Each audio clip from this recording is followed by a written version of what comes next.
আবার আমরা সেই কাকুকে পেয়েছি আমাদের সাথে, কড়া মানুষ। আমাদের গ্রামে কারেন্ট চলে গিয়েছে, কত তার ছিঁড়েছে নাকি দেখতে বেরোনো হয়েছে, তারও তো ছিঁড়েনি। তো ওই যে ট্রান্সফরমার হাই যে অনেক দূরে দেখা যাচ্ছে, ট্রান্সফরমারে সবাই যাচ্ছে। উফ, কখন দিয়ে হেঁটে হেঁটে আসছি, কাউকে পাওয়া যাচ্ছে না। এই 5 জন, সামনে কয়েকজন আর আমরা।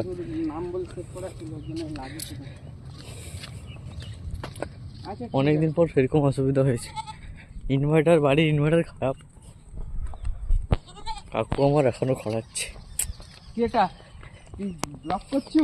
ইয়েস, গামছা পরে আছি, তুই ব্লগ বানাচ্ছিস? সমস্যা নেই, কাকু খড়াচ্ছে, ঠিক আছে, কাকু মনে জোর একদম।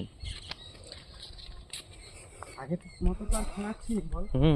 অবশ্যই, কিন্তু ট্রান্সফরমার কাছে গেলে কি দেখতে পাবো? ছুটতে পারবে না, ছুটালে ছুটতে পারবে না।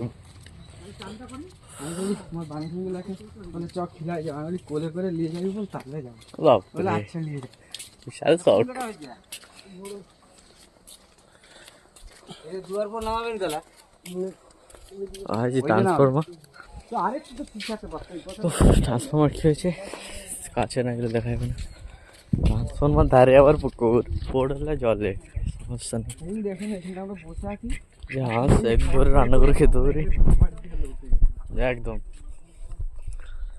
ये हम आ गए, ये देखो।